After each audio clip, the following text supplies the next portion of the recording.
want you to imagine a scenario where you put all of your hard work and your effort and blood, sweat, and tears into this one thing that you truly, truly believe in, only to have it not only fail, but it causes you to lose social grace with many people and also forces you to change career paths. I feel like I've done that before. I was gonna say, is that going to be really hard for you to imagine? It sounds a lot like my college degree. Yeah, I'm a little familiar with that. Okay, yeah, sounds good. All right.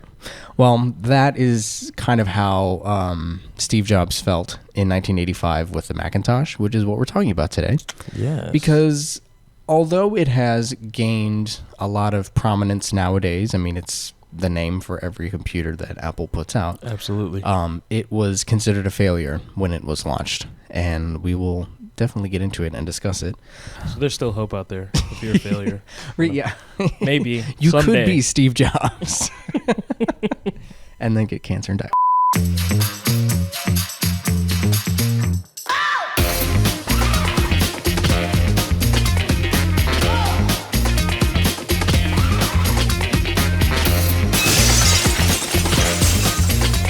This one here, let me tell you what, he's a failure. Can you see how maybe it would have been a failure?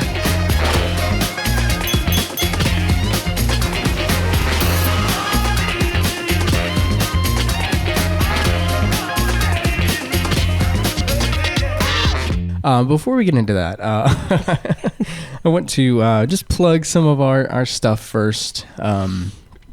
In case there's anybody out there who, is an idiot with social media and doesn't know anything about it. We're on pretty much everything. We may not have posted anything yet on some of them, but we're getting there. We want to make sure that you're there so that when we do post, you don't miss out. So everywhere you can look for at Botch Job Society, and that'll be us, a big BJS in the profile picture. That's us. Yep. That's us. Instagram, Threads, Facebook, TikTok, YouTube, and Twitter are where we are right now. I think that's all of them. Yeah, I think so. Okay. And there's also, I call it the one-stop shop for everything, our website, botchjobsociety.com. Yeah. You will get all of our episodes there, all of the info, updates, merch, support if you want Go links. get a t-shirt. Yes. Please. If you want to support us, buying merch is one way. Another way is a link to our Patreon. There are many tiers to choose from. So whether you only want to pay a little bit or a lot, there's something for you with some good perks. And if we're actually friends, I fully expect you to buy. Oh, definitely. Yeah. Some of the higher If you're tiers. a friend of mine and you're listening to my voice or seeing my face on screen right now and you're not a patron on Patreon, remember, what was it, that Geico commercial? I unfriend you. That's not how this works. Not how it works. But No, it is how please. it works, and that's exactly what's going to happen. I'll so. block you in real life. Yeah. Mm-hmm. Or fight you. It's Either or. Yeah. Either or. Probably both. But there's also a link for buy us a coffee if you only want to help us out a little bit. One time. That's perfectly acceptable. And then there's also links to rate the podcasts, and that actually helps us out more probably than money. For sure. Having ratings and reviews. So if you like what you hear from the first episode or from this episode, then please feel free to let us know. But it also lets other people know when they're searching for podcasts and they see that we have 5 stars. Yeah. They're going to check us out. Boost us up as much as possible. Yeah. I need all the stars. Yeah. Please give us stars. We need it. I'm begging you. Last thing I want to plug before we can go on is on our website, as always, voicemails. That's like one of the things that we look forward to the most, and nobody ever does it. So if you want to hear your voice on the show, go leave us a voicemail, because 9 times out of 10 we will play it. I would actually really enjoy that. Uncle Harry has left us some in the past. Yeah. I need some more of those. As embarrassing as this is to admit, his one of his son's names is also Harry, because my dad's side of the family is some losers. I think he should also leave a voicemail. You know, my friend Josh, he's been watching our old stuff even. Okay. Like, so excited about this. Mm-hmm. Josh, leave a voicemail. Just pretty much anybody. Just don't say anything stupid. Like, you know, this is my Christian Minecraft server. It's family friendly. Please don't say anything dumb.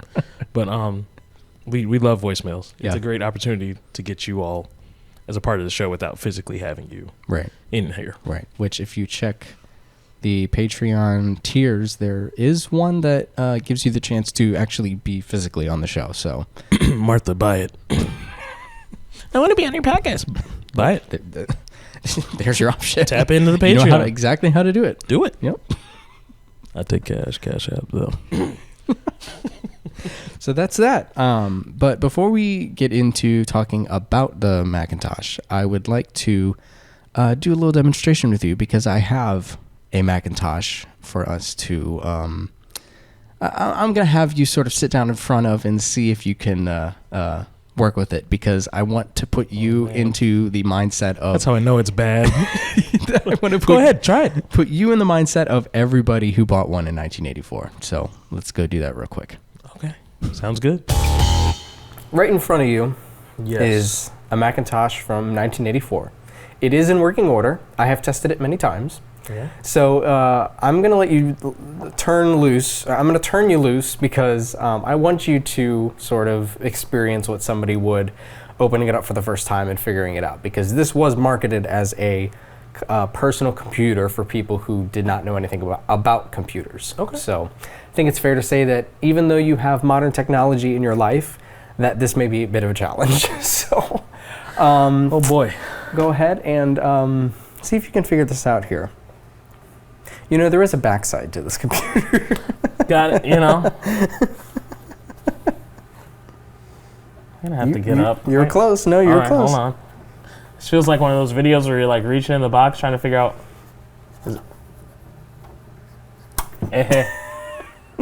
I hear the beep. Oh.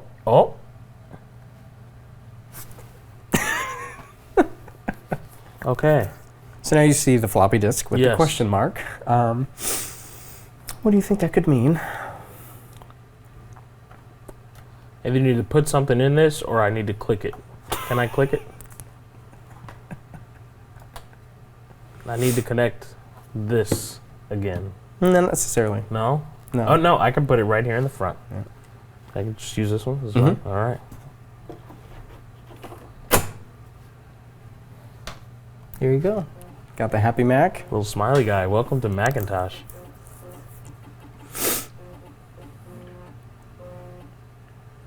I feel like I'm like playing one of those old Pokemon games on Game Boy or something.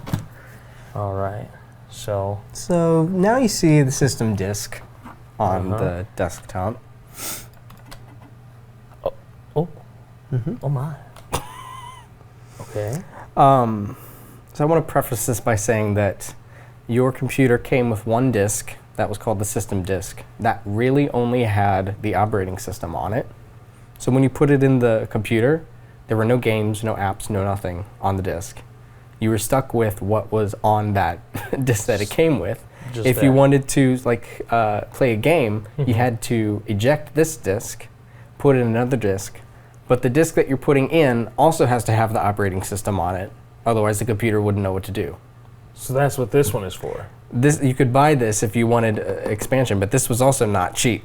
How much was the expansion? I can't remember. But most people did not buy this. If I've already spent almost $3,000 on the computer. Exactly. Yeah, so most people did not buy this, and they would disk swap. And they would have to eject, and then put this one in, and then put this one back in, and then put this one back in. You look like you're miming something. You're trying to pull somebody. So yeah, it was... I could see how that's very inconvenient. A lot of hassle just to use your computer, you know. Right. And it didn't need to be that way. I see we've got Mac Paint 1.3. Let's see what Mac Paint's all about. I love how fluid this mouse is. It feels so great. I'm lying. This computer also did not have a fan in it. They get good and hot? Which was, that was another, which we'll get into some of the reasons why it failed, but hardware was one of them. Oh, there you go. Oh, come on. Uh-oh. Oh. See? Yeah. Come on. All right, that'll work. Nice. Now, if I don't know how to do anything else, I'm really good on these little drawing and painting apps. That's what I used to do in high school Spanish all the time. I was playing on the when I the wasn't drawing. impressing my teacher with my amazing skills, I was for sure painting. I got BJS Pod on there, if you can see it. I don't know what you can and can't see. But, yeah, everything feels very wonky, I will say that.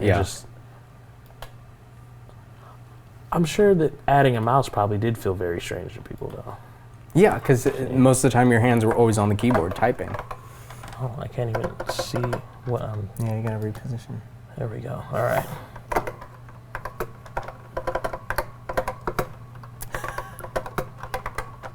Everything feels like... Yeah, a little... weirdly, like, close, yeah. too.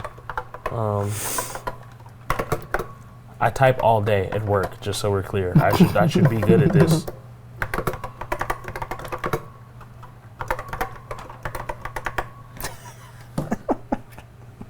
At least you figured out Mac Paint. Most people couldn't even figure that out. I like how very empty and hollow the keyboard sounds, the mechanical. It feels good to type on, though, so this is nice. This mouse feels strangely heavy, though. Like, it just feels very, like, non-fluid. So we're going to go ahead. How do we get out of there? Wait, do you want to save changes before closing? Of course I don't. Or maybe I do. No, you can just delete it. Okay. So, get me out of here. Come on, Macintosh. It's hold. You have to hold. I see now. Yeah. What else we got? We got an alarm clock. Everybody needs that, right? It's in the control panel. I'm surprised it loaded because I've gotten before where it says there's not enough RAM. You have to quit out of Mac Paint before you can open the control panel. Which again, we'll get into some of the limitations. Got the clock, calendar, volume. This was a Y2K compatible computer because it is registering the year 2024. Yeah. It did not stop at 1999. This is all very interesting. Get me out of here. File, quit. There we go. You've had the chance to experience it. Yeah. I don't know why it wasn't a hit.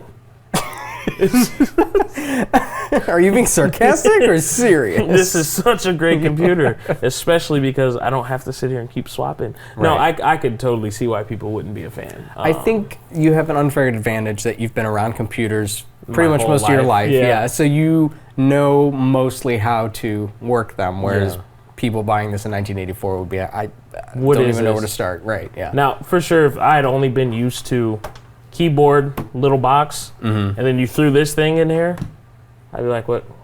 Yeah. How does this, what is this? And I could see for sure some of the flaws. And like you said, the disk swapping thing is a little excessive. Or the fact that you might not be able to open up more than one thing at a time because of the RAM. Yeah. It's like, and if I got to buy add-ons to run multiple things and let my computer, like, allow me to do multiple things, it's not quite the revolution they were expecting. Yeah. Especially when it costs this much. Right. Well, you've had the chance to take a look. We'll go back and we'll talk about some of the reasons why it failed and just sort of a general history. So. Good deal. So now that you've had the chance to be face-to-face with one and experience what somebody from 1984 would have experienced, can you see how maybe it would have been a failure? Yeah. First of all, way too expensive. Yeah. And, I mean, like, it wasn't terrible, but definitely a lot of room for improvement. Yeah. Yeah. It's a good thing they figured that out eventually. Well, but at the time, it took a while. And we'll get into it. So it really started in 1979.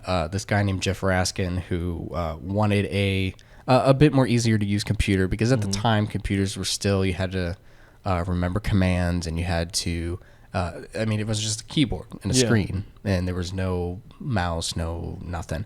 So that's sort of how it was conceived. And Steve Jobs, as in Steve Jobs fashion, just sort of inserted himself into the situation and said, well, I'm going to work on this now. This is going to be my thing, and too bad, pretty much. Yeah. So what was different about this one versus other computers that Apple had been putting out at the time was that it was an all-in-one compact design. Before that, they were still a little bulky, bits and pieces that you still had to buy sort of outside of the main computer. So this was meant to solve those problems. And it was the first to have the graphical user display with a mouse and a cursor and a pointer, everything. So it was very different from everything else. Steve Jobs was also, again, in Steve Jobs fashion, wanting everything to be aesthetically pleasing and beautiful looking, things that people did not care about at the time. Right. He was a visionary. See, and they just didn't see it This yet. is going to turn into like some sort of like Steve Jobs, like he was a genius and things. Like, well, he had a lot of bad parts that just gloss over it. That's what we always do. Everybody does that. Yeah. So that's why this one was a little bit different, and why it was sort of expected to take off, because it was vastly different than anything else really that had been put out at the time. So it was released on January 21st, 1984. I don't know if you're familiar with the big Super Bowl commercial that they put out beforehand. Have you not seen this commercial? I don't think so. Okay, I'll have to show you this commercial. Today we celebrate the first glorious anniversary of the Information Purification Directives. We have created, for the first time in all history, a garden of pure ideology, where each worker may bloom, secure from the pests of vain contradictory thoughts. Our unification of thoughts is more powerful a weapon than any fleet or army on earth. We are one people.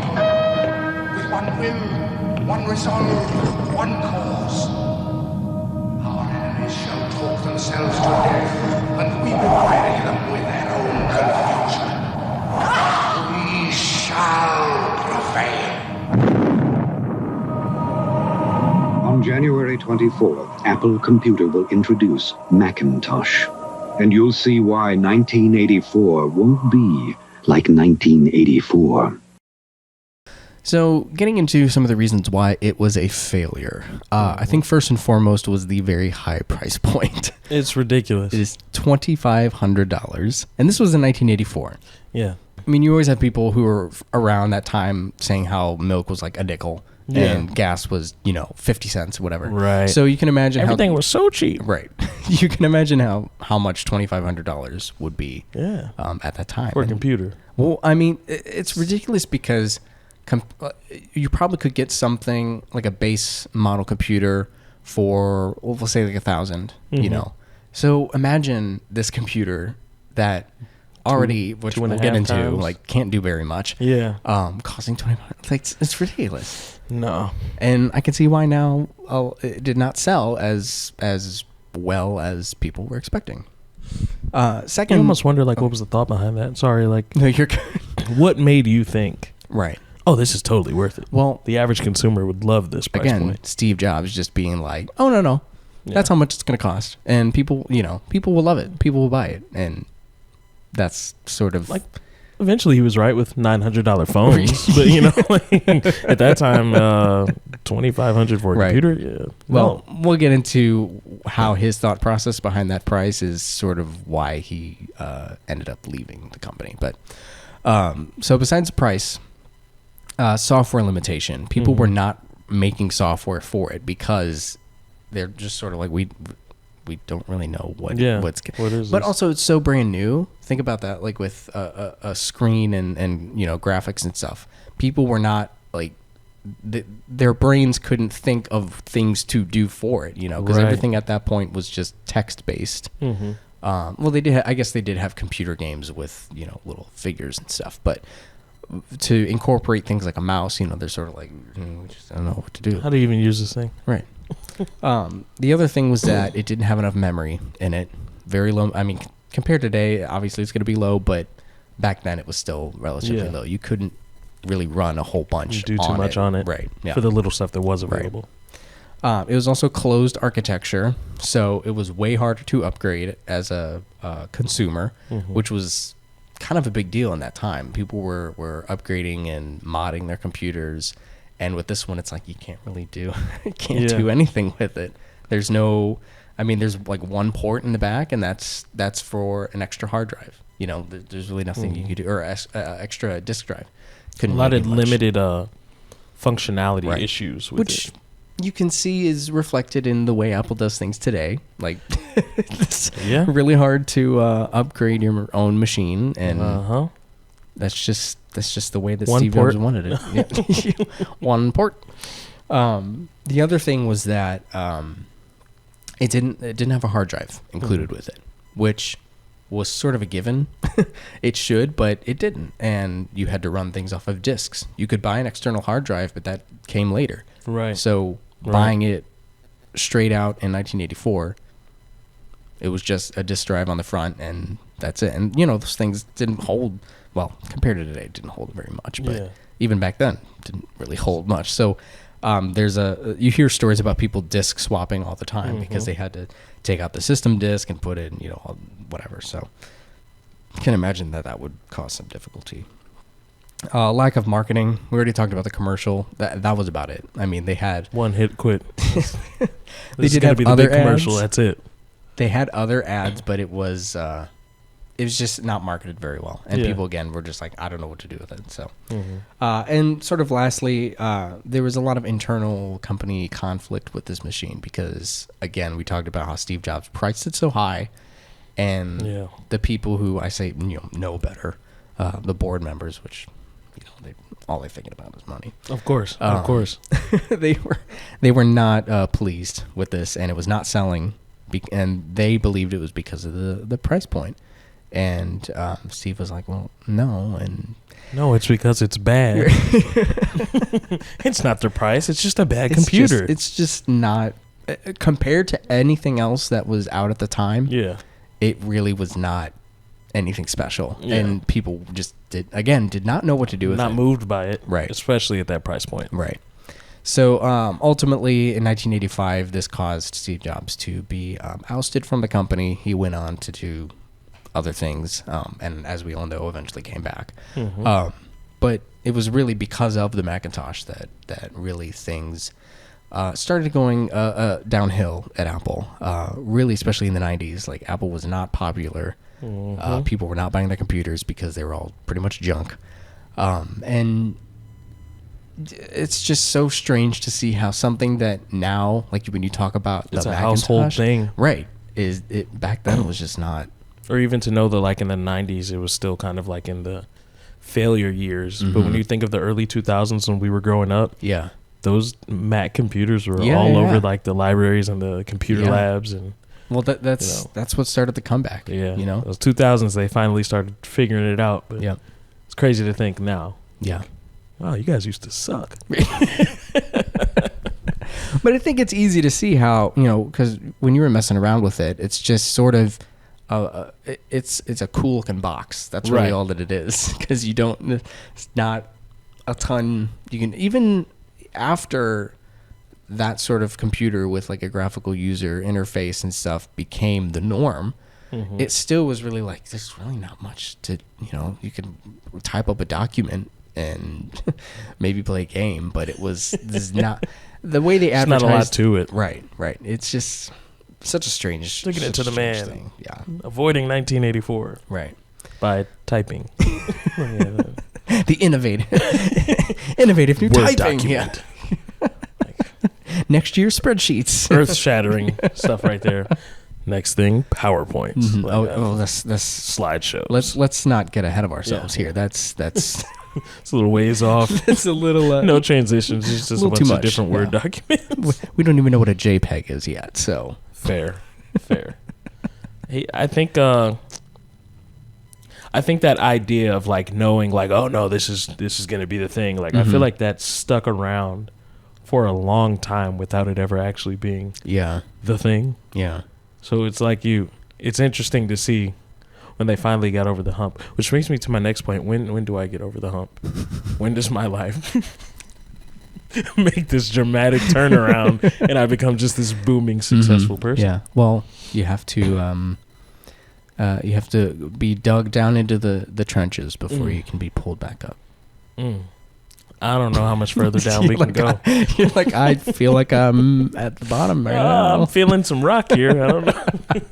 The foundation is kicking in. So if we do want to look at some of the silver linings of it, we do broadcast a lot of the failures. That's just part of the point of the show. But on the bright side, obviously there's the impact factor and really just the legacy of the computer. It's bad computer.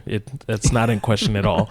But from there forward, Apple started releasing everything under that Macintosh brand, whereas it used to just be Apple random number this or that. Yeah. So now, like even today, we have our MacBooks. There was the iMacs, the this and that. That's all from Macintosh. Right. So they took the worst thing they ever did and made it the brand name for everything they've done since. Right. Most of them have been good.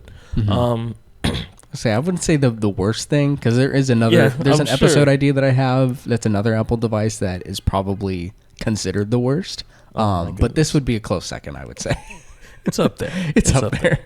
And it's, again, only reason why it's such a legacy now is because it's a collector's item. Yep. And there was such a big deal made about it in 1984. And that's... Let's sell that one. Yeah. What's the market like? I bought that one from somebody. What's the market like? Just upcharge a little bit. Funnily enough, depending on the condition of the Macintosh, the price point really hasn't changed. They're still about $2,500. But considering inflation, $2,500 now is probably less than it would have cost back then. Valid. Yeah. If you're in the market, I know a guy. Yeah. I'm just saying. It's in working order. At least you know that. It works. It's not really worth anything. A 40-year-old machine. But if you want it, talk to my guy. Well, that's pretty much the first invention that we've talked about that was considered a failure. I have lots more. Strangely, a lot of stuff out of the 80s for failures, and we'll get into some of those. Like the turn of the century. It's really not like the century, but you know what I mean? Like, I feel like the 80s brought in a lot of like fresh and newer ideas and approaches to things. But that was like the foundational, like, let's see if it works here. And then 90s and 2000s is where it finally started picking up. I would say the 90s and the early 2000s are the golden age. Yeah. Whereas I feel like the 80s was the experimental age. Right. That was the caveman with the wheel, like trying to make it. Right. Yeah. And then the 90s into the 2000s. It's like, oh no, we got it. Real wheels, yeah. And then at some point in the 2000s, it was just like the clock was turned back and... Let's just sit right here and regress a little bit. I think now we're sort of in a golden age because of all these advances with AI, but I also think things are getting way too fast. Yeah, a little bit. Yeah, I'm a little freaked out by it, but I don't know what how else I feel about it. Apparently, so was Apple with IBM in 1984. They were freaked out about it. That's why they made their stupid commercials. But yeah, I think it's a fun topic because it's, and there's another one that I really want to talk about soon, that it's just so funny to see the confidence and to have it completely crash and burn is almost, it's bittersweet to watch because you love to see other people fail for something that they were so confident about. Which if you're hoping... That's so terrible. I know. You're not wrong, but... If you're hoping that's the case with this podcast, please let us know. And we will deal with that accordingly. Might have something in store for you. We might have an episode about you. Yeah. This one here, let me tell you why he's a failure. What about that degree? That first marriage? Those kids? No. Just start listing off everything you've messed up in life. It's on brand. Yeah. Yeah. Anyway, yeah. Cut all of that. I can't let the people know I'm not a nice guy. Do you want me to delete that? Everything. No. start fresh from what were we talking about? Yeah. Let's start with 1984 again. Clean slate.